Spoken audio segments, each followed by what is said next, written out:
Depuis que je suis petit, j'ai remarqué que j'avais une certaine facilité à m'absorber dans toutes sortes d'activités introspectives ou créatives. La lecture, programmation informatique, le piano ou simplement le fait de rêvasser lorsque j'étais en classe. J'aime beaucoup le terme « absorber ». Il suppose que c'est l'activité qui nous attrape. Il n'est pas nécessaire de forcer pour s'y mettre et assez vite, on perd la notion du temps. C'est comme ça que je me suis retrouvé à oublier des rendez-vous, à ignorer mon téléphone pendant des heures, voire même des jours. Cette capacité à se laisser absorber peut être considérée comme un défaut. Et cela a été le cas au cours de ma scolarité où je devais dans la plupart des matières faire un effort pour éviter de glisser vers un projet personnel. Et ça peut également être extrêmement bénéfique dans votre vie. Toutes les personnes qui deviennent des maîtres dans leur discipline ont nécessairement dû se laisser absorber pour travailler longtemps sur leur art. Toute personne est capable de se laisser absorber.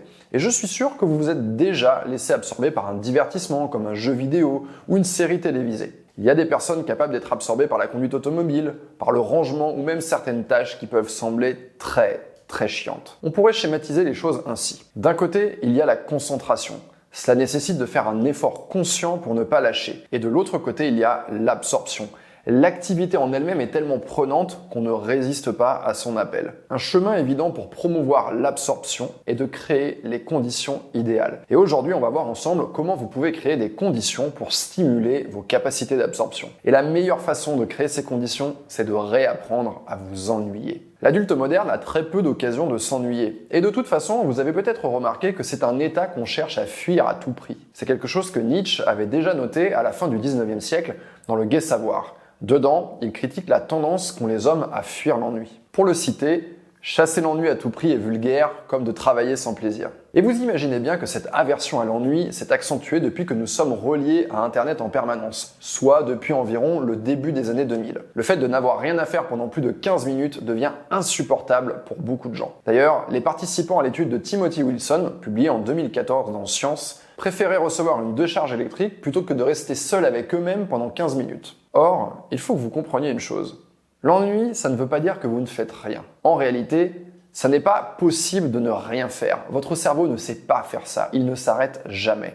Donc lorsque vous commencez à vous ennuyer, lorsque vous cessez d'interagir ou de consommer, il se met à fonctionner différemment. Et notamment à être plus créatif. Deux chercheuses britanniques en psychologie, Sandy Mann et Rebecca Cadman, ont confirmé l'hypothèse selon laquelle l'ennui stimulait notre créativité. Deux expériences les ont menées à cette conclusion. Elles ont d'abord demandé à 40 personnes d'effectuer une tâche fastidieuse pendant 15 minutes, à savoir recopier des numéros de téléphone. Puis, elles ont fait réaliser un travail plus créatif, consistant à proposer différentes façons d'utiliser des tasses en plastique. Il s'est avéré que leur réalisation était plus astucieuse que celle d'un groupe témoin de 40 personnes qui n'avaient pas eu de travail rébarbatif à faire avant. Cette étude montre que l'ennui favorise la créativité, et la créativité favorise votre bien-être dans vos relations et dans votre carrière. À la fin de la journée, une personne créative gagnera un meilleur salaire qu'un simple exécutant. Quand j'étais petit, les activités ennuyeuses ne manquaient pas, puisque je n'étais pas libre de mes choix. Et aujourd'hui, je suis obligé d'orchestrer mon ennui. Et la meilleure façon de faire pour moi consiste à sortir sans rien dans les poches. Et je vous invite à essayer. Commencez par faire le tour de votre pâté de maison.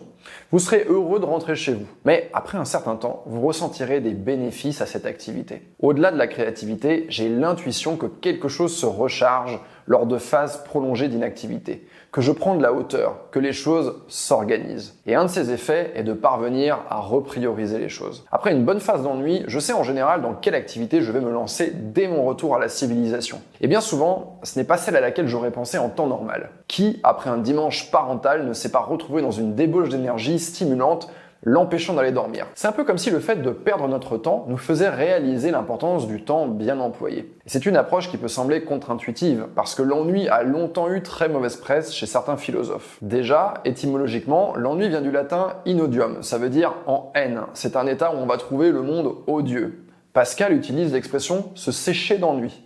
Et aujourd'hui, on dit beaucoup « mourir d'ennui ». Pourquoi je fais ce détour par l'étymologie? Eh bien, en réalité, cette conception négative de l'ennui va influencer la manière dont vous allez penser à votre temps. Quand vous vous ennuyez, prêtez attention à la manière dont vous parlez du temps. En fait, vous en parlez souvent en termes négatifs. On veut tuer le temps. On a l'impression de perdre son temps. Et d'ailleurs, certaines personnes se vantent de ne jamais s'ennuyer comme si c'était un exploit. Il y a une maxime assez amusante de La Rochefoucauld qui exprime cette idée. Nous nous vantons souvent de ne pas nous ennuyer, et nous sommes si glorieux que nous ne voulons pas nous trouver de mauvaise compagnie. Ce qui ressort ici, c'est que l'expérience de l'ennui est une expérience vertigineuse, parce qu'elle nous confronte à deux choses. Déjà, l'ennui nous met face à nous-mêmes.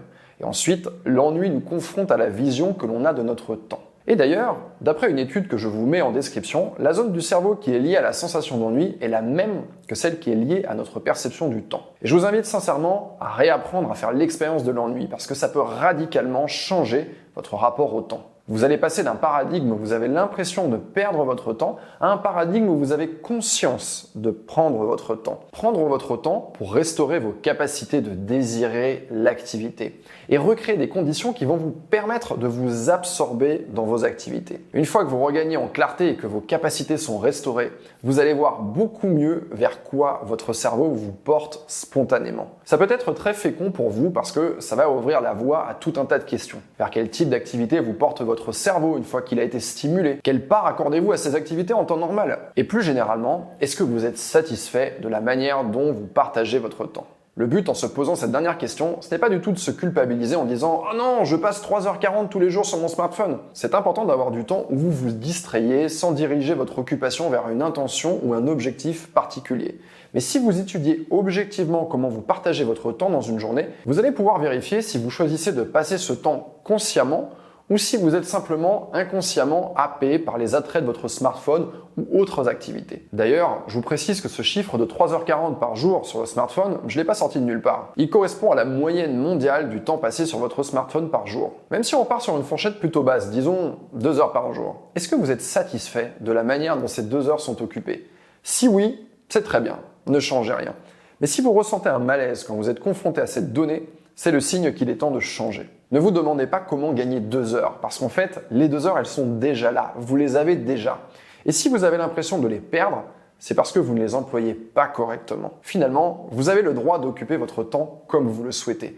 Mais c'est extrêmement important que vous preniez conscience du temps que vous allouez à chaque activité. En réapprenant à vous ennuyer, vous allez donner une opportunité à votre cerveau de vous guider vers les activités dans lesquelles il a le plus envie de s'absorber pour avancer sur vos objectifs. Il ne tient qu'à vous, une fois que vous avez cette information, de vous aménager des temps au quotidien où vous vous donnez la chance de vous consacrer pleinement à ces activités. Je vais donc vous laisser avec un vers de Paul Valéry que j'aime beaucoup.